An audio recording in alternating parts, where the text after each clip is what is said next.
Assalamualaikum warahmatullahi wabarakatuh. Bagaimana kabarnya Solih dan Solihah? Pada pembelajaran hari ini, kita akan belajar bab baru, yaitu tentang denah dan skala. Sebelum kita memulai pembelajarannya, mari kita awali dengan baca basmalah terlebih dahulu. Bismillahirrahmanirrahim. Sambil kalian melihat atau menyimak videonya, silahkan dibuka buku paketnya halaman 55. Jadi sambil menyimak video, dilihat juga buku paketnya ya. Baik, kita mulai dengan materi yang pertama, yaitu denah dan arah mata angin. Yang pertama, membaca denah sederhana. Denah merupakan gambaran yang menunjukkan keadaan suatu tempat atau wilayah tertentu pada bidang datar. Fungsi dari denah adalah memudahkan kita untuk menemukan lokasi suatu tempat. Nah, apakah kalian sebelumnya sudah pernah melihat denah? Contoh dari denah itu misalnya denah rumah, denah sekolah, atau yang biasa suka ada di kartu undangan pernikahan. Nah, di situ ada denah lokasi pernikahannya. Nah, apakah kalian pernah melihat juga peta? Peta dan denah itu hampir mirip, tetapi yang membedakannya adalah cangkupannya atau batasannya. Kalau denah itu biasanya hanya daerah-daerah yang kecil, yang sifatnya itu tidak luas, sempit. Kayak hanya denah, misal contohnya hanya denah sekolah. Ya sudah, kita menggambarkan hanya denah sekolah saja. Lingkungan atau ruangan-ruangan yang hanya ada di daerah sekolah. Atau misal kita contohnya denah rumah, berarti yang ada di rumah saja kita jelaskan atau kita gambarkan dalam denah. Kalau peta itu memuat lebih luas, lebih menyeluruh. Misalkan peta yang ada di, misal peta itu biasanya menggambarkan daerah-daerah atau lokasi seperti kota, provinsi, pulau, bahkan negara. Jadi cangkupannya lebih luas. Kalau denah itu cangkupannya lebih kecil atau lebih sempit. Karena itu denah ini biasanya digunakan dalam lokasi untuk menentukan lokasi pernikahan, denah lokasi pernikahan, atau denah rumah, denah sekolah, denah pasar, dan yang lainnya. Nah, ini adalah contoh dari denah sekolah. Nah, dari denah sekolah tadi yang saya jelaskan, denah itu cangkupannya lebih sedikit. Nah, di sini paling menjelaskan ya yang ada dalam sekolah saja. Di sini dalam sekolah biasanya ada lapangan, ada apa lagi? Ada kelas, ada ruang kepala sekolah, ada juga ruang BK, ada ruang lapangan olahraga, ada taman. Jadi hanya mencakup beberapa daerah atau ruangan-ruangan atau tempat di satu lokasi saja. Nah, dalam membuat denah, kita harus mengetahui yang namanya arah mata angin. Arah mata angin itu ada 4. Yang pertama ada utara, ada timur, ada selatan, dan ada barat. Ada juga dan arah mata angin yang lainnya seperti timur laut, tenggara, barat daya, barat laut. Nah, sebelum kita membuat denah, kita harus hafal dulu tentang arah mata angin ini. Karena arah mata angin adalah petunjuk atau pedoman untuk menentukan suatu arah tertentu. Nah, ada beberapa contoh arah mata angin yang biasa digunakan pada kehidupan sehari-hari kita. Contohnya apa yang menggunakan arah mata angin? Ada kompas, ada peta. Nah, kalau yang kekinian ada maps, ada navigasi. Nah, jadi kita harus tahu arah mata angin itu arahnya kemana saja, kemana dan apa saja, agar saat kita buat denah itu dapat mempermudah kita. Nah, dalam menghafalkannya, apakah sudah pada hafal Solih dan Solihah? Nah, ada lirik atau lagunya. Kalian sudah tahu? Nah, liriknya itu seperti ini. Barat, barat laut, utara, timur laut, timur, tenggara, selatan, barat, daya. Nah, lagunya seperti itu. Agar kita mudah menghafalnya, kalian bisa menghafalkan melalui lirik tersebut. Nah, selain itu, dalam arah mata angin juga antar arahnya itu dapat membentuk sudut. Misalkan antara arah utara dan timur nih membentuk sudut 90 derajat. Karena sudutnya apa? Sudut siku-siku. Yang kedua, antara timur laut dan timur. Timur laut dan timur ini membentuk sudut apa? Sudut lancip, yaitu 45 derajat. Yang ketiga, antara timur dan barat. Timur dan barat. Coba, mana timur? Timur dan barat. Timur dan barat ini, ya, timur dan barat. Timur dan barat itu membentuk sudut berapa? 180 derajat. Begitu juga dengan utara dan selatan, 180 derajat. Begitu juga dengan barat laut dan tenggara, 180 derajat. Timur laut dan barat daya, 180 derajat juga. Nah, jadi jangan lupa dihafalkan ya arah mata anginnya, agar saat kita membuat denah itu dapat mempermudah kita. Selanjutnya, di sini kita akan belajar tentang cara membaca atau menemukan suatu lokasi pada denah. Kalau di sini gambarnya kurang jelas, boleh kalian lihat di halaman 58 ya. Nah, kita lihat di sini dari gambar ini. Kita akan misalkan dari rumah Bayu. Ada Ustazah akan beri satu deskripsi dulu. Bayu akan pergi ke sekolah. Jalan mana yang dapat Bayu lewati untuk sampai ke sekolah? Coba dilihat rumah Bayu yang mana? Rumah Bayu yang ini. Sekolah yang mana? Sekolah yang ini. Nah, berarti Bayu harus melewati jalan mana untuk bisa sampai ke sekolah? Misalkan Bayu kita belah nih, diingat dalam setiap denah itu harus selalu ada ini. Apa ini tadi? Arah mata angin.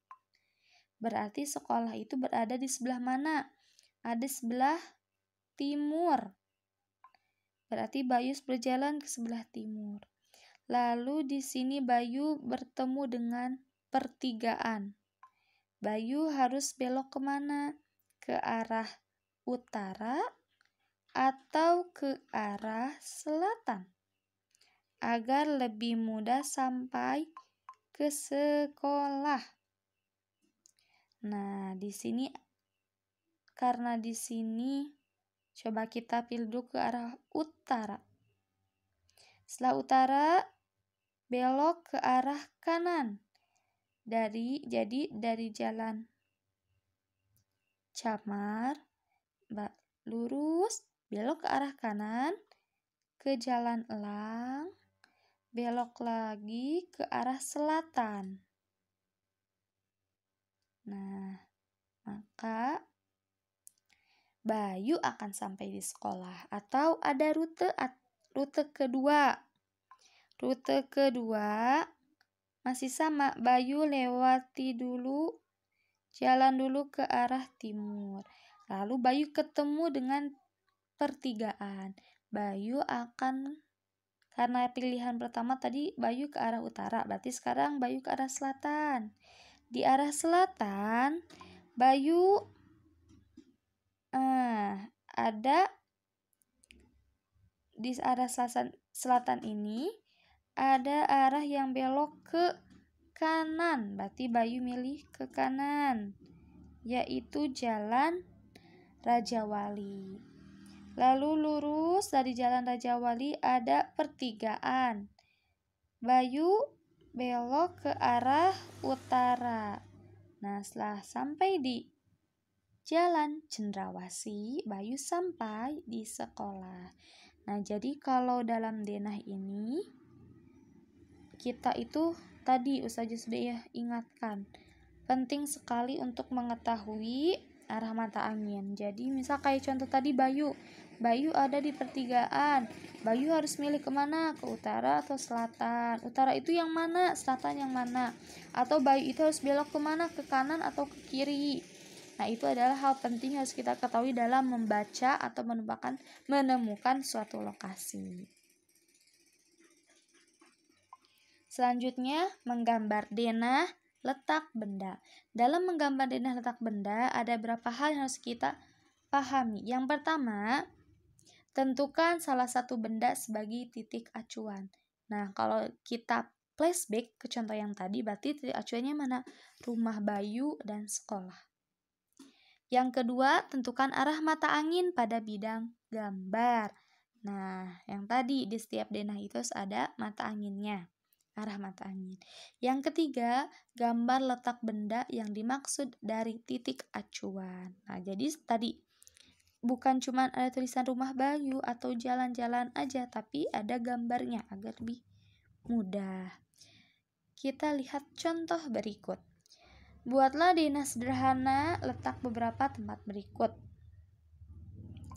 Nah, di sini yang pertama ada puskesmas, terletak di sebelah utara rumah Adit. Kedua, rumah Adit terletak di sebelah timur sekolah. Yang ketiga, rumah Adit terletak di sebelah barat laut toko roti. Nah, diingat dalam menggambar denah, kita cari dulu titik acuannya. Kita misalkan rumah Aditnya itu di sini. Nah, rumah Adit ini itu dijadikan sebagai titik acuan. Yang kedua, kita tentukan arah mata angin. Kita buat arah mata angin yang mana nih? Yang ini arah mata angin itu. Nah, yang ketiga, kita gambarkan letak benda sesuai arahnya. Yang tadi deskripsi yang pertama tadi. Puskesmas terletak di sebelah utara. Oh, puskesmas itu di sebelah utara. Utara yang mana? Utara itu arahnya ke atas. Berarti puskesmas diletakkan di sebelah utara rumah Adit. Lalu deskripsi yang kedua. Rumah Adit terletak di sebelah timur sekolah.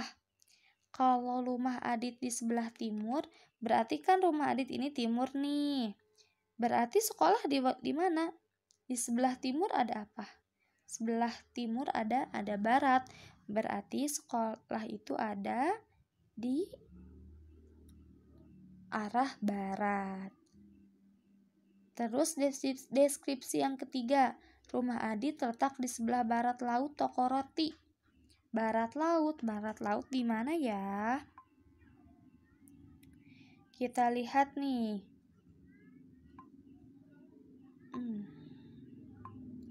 Ini kan utara, ke bawah timur, ke sini barat, ini selatan, ini timur. Kayak yang tadi lagunya, inget gak? Barat laut, utara timur laut, timur tenggara, selatan barat daya. Berarti barat laut itu di sebelah sini. Sebelah sini. Arahnya itu kayak lebih ke kiri, itu nyerong ke kiri. barat laut itu. Berarti kalau rumah Adit itu di sebelah barat laut, toko rotinya di sebelah mana? Kita lihat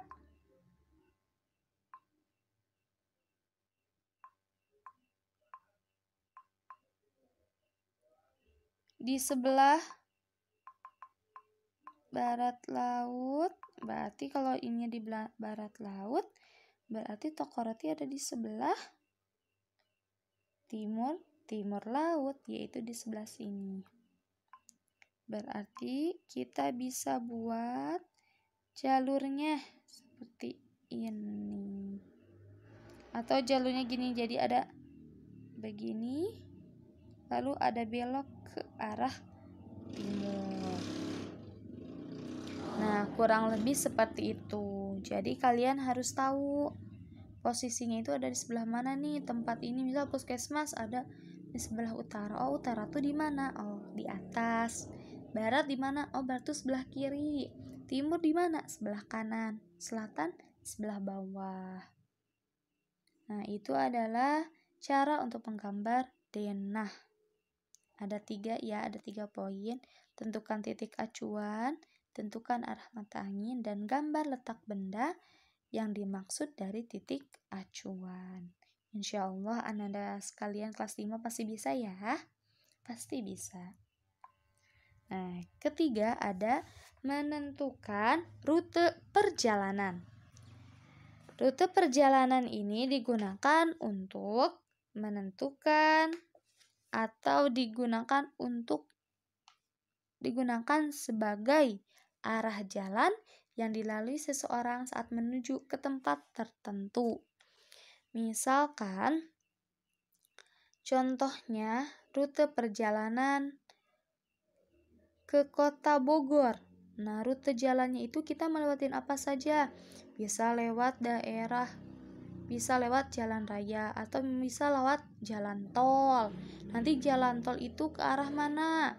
Kalau lewat jalan raya ke arah mana? Nah, itu adalah fungsi dari rute perjalanan. Jadi bisa ada lebih dari 1 rute. Bisa 2 rute. Atau bahkan bisa lebih.